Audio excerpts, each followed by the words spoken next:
So, in today's video, I will be ranking how breedable are all of the regular Terraria and Calamity mod bosses.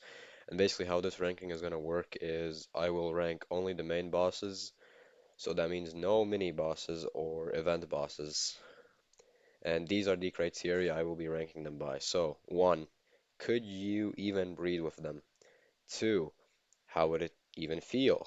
And 3. Do they at least have good head game? Also, I will be mentioning some of their powers if I think that they will make the experience better. But without further ado, let's get into the ranking. So, we'll start off with the Calamity bosses first, which means we are starting off with the Desert Scourge. Now, I think this is gonna go right into the I'd rather die tier. I don't really think this thing has any breeding capabilities, and I see no potential for any head game. I mean, just look at it. We can't really see it in this, but I'll put like a full image on screen of how it looks like. So next up is Crabulon. Now technically, crabs do have holes which they breed with, so that automatically gives some points. But I don't really think it would be very enjoyable. Plus, this thing has no head or hand game. Unenjoyable tier. Next, the Hive Mind. So this thing definitely doesn't have any holes which you can breed with. But hear me out. If you rub your dingling against the smiley matter of the brain, it might feel good, you know? Forgettable experience here. Next is the perforators. I'd rather die. Okay, anyways, next up are the slime gods, which in my opinion is probably going to be the first good experience. Why, you may ask? Well, you can't breed with it, at least from what I know, and it doesn't have a mouth. But if you stick your dingling in that slimy matter, well, you know, uh, amazing experience here. So next, cryogenic. It's just an ice cube that shoots out sharp ice shards, and it would probably freeze your wiener. Unenjoyable tier. Aquatic Scourge. Same as Desert Scourge. Okay, next up, Brimstone Elemental. I mean, just... Need I say more? Next up, Calamitous Clone. No. Where is it? Right here. Okay, so yeah, next up, Calamitous Clone. Now, I don't even know what this thing really is. On the wiki, it says it's a large-scale mechanical eye, but since I can't really tell what it is, I'll just be safe and put it in the I'd rather die tier.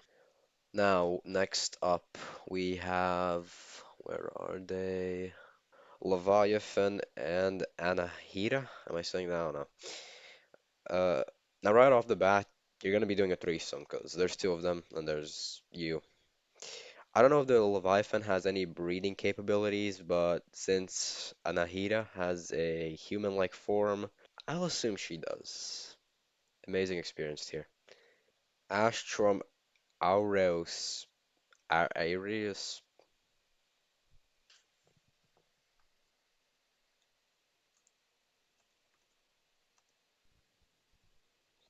Aureus. Next up, Astrum aureus. Okay, so this thing would crush you to death. I would rather die. Okay, now the Plaguebringer Goliath. Now, since the wiki says it's technically a augmented queen bee, I'll have to take off some points because just imagine you're cracking and your tip accidentally hits a loose wire. Unenjoyable tier. Next up, Ravager.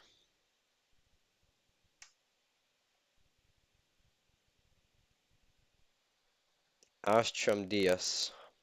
Since this thing looks the exact same as the Desert Scourge and the Aquatic Scourge, it will also go in the same tier as them. I'd rather die. Okay, so now we will move on to the bosses that are past Moonlord. So the first boss past Moonlord is, well, are the Profane Guardians. First things first, I have no clue what the hell these things are. Second, they would most likely burn you to death, so I'd rather die. Now, Dragon Foley, an actual interesting conversation. Because in mythology, it is said that dragons usually reproduce by doing rituals like roaring, dancing, and exchanging gifts. But also, on the wiki, it says that this boss is a bird-like dragon, which means if it's a bird, it has a reproductive system. All that being said, it would also shoot out electricity from its body, so that would probably hurt. Forgettable tier. Providence.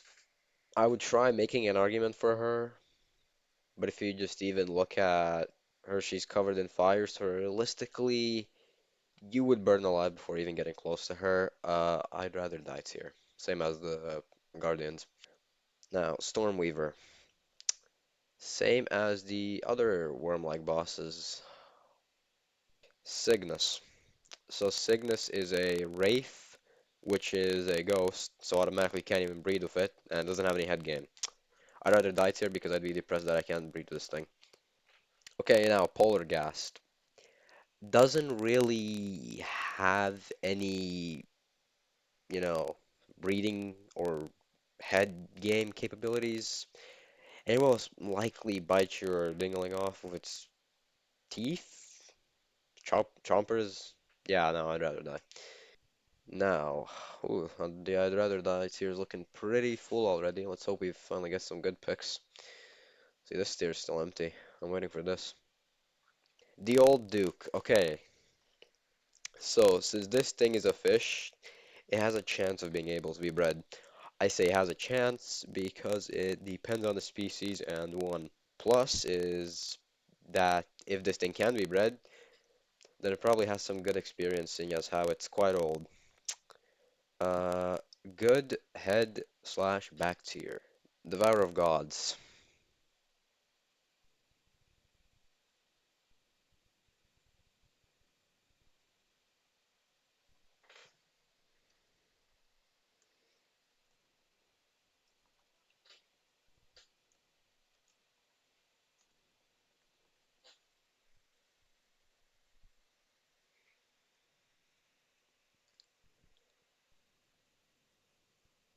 Okay, anyways, next, Ihran. Hope I'm saying that right. Another dragon, so sadly, according to mythology, it can't be bred. But maybe that tail can do something. Unenjoyable tier. Only two more bosses left for Calamity. Let's see if some of them can clutch up. Exomex. Cogs, exposed wires, turbo engines. I think I'll pass. Supreme Witch Calamitas. I mean, have you seen the art of her? Easiest breed cell death tier of my life. Above Brimstone Element. Okay, so now we'll move on to the regular Terraria bosses and see how they compete against the Calamity bosses. My prediction is they'll probably be around the same, or maybe slightly better. Well, we'll see. Anyways, Slime King. Well, since I put the Slime Gods in the Amazing tier because there were two of them, I feel like I have to put the Slime King a tier below because it would still be a good, experience. But like this is like a threesome. It's like double slime, or it will feel better. Although the quality of the King Slime looks better than the Slime Gods, so I think I'll just put it bottom of Amazing tier. I've Cthulhu. Okay, okay. Now you might be thinking, I'd immediately put this in, I'd rather dice here, right? Wrong. Hear me out. If this boss can spit out these little sharp blood droplets very accurately, then I'd argue that it has pretty good head game. Oh, also I forgot to mention, I don't think I said it. We're also going to be ranking like the powers of the regular Terraria boss are also going to be the Calamity mod version ones. So yeah, just so you know. Because in the regular Terraria, I'm pretty sure that Eye of Cthulhu doesn't spit out these things. So if it was just the regular plain Eye of Cthulhu, this would obviously just be a I'd rather die tier, because no evidence of good head game. But in this situation, it's going to this tier. Okay, anyways, Eater of Worlds, same thing as the worm-like things from Calamity. So I'd rather die. Now, Brain of Cthulhu. Again, you might think I'll put in one of the lowest tiers, but if you thought that, you would be wrong. See, this boss has the power to make you see illusions, right? So I'm thinking, what if you're having your time with this boss and it makes you see illusions of the Empress of Light? Amazing experience tier. I mean, nothing can beat the original, right? Wait, no, wrong fucking thing. Oh shit. Brain of Cthulhu. Top of the tier though. Now, Queen Bee. Since bees can reproduce with sexual intercourse, that's already a plus. But imagine if you're breeding in the queen's lair, and before you start breeding, you cover your dingling in honey to make it extra sticky inside. Amazing experience tier. We'll put it in the middle. Deer clops. Now, deers do reproduce through sexual intercourse, but if I had to breed with this thing, I don't think it would be very enjoyable, so uh, top of unenjoyable tier. Anyways, next, Skeletron. Good hand job potential. Next, Wall of Flesh. Yeah, no. Queen Slime. Same thing as, yeah, King Slime. Same exact same thing, basically. Okay, the twins. I basically have Cthulhu, but it's a threesome, so it has to go above. Next, the Destroyer. No. Skeletron Prime. Even better hand drop potential. Plantera. Now, honestly, as long as it doesn't bite into your junk, I think that this thing has good BJ potential. So we'll just hope and put it below Old Duke. Next, Golem. I fucking hate you. Duke Fishron. A bit lower than the Old Duke because it lacks experience, so we'll put it right below Plantera. Empress of Light.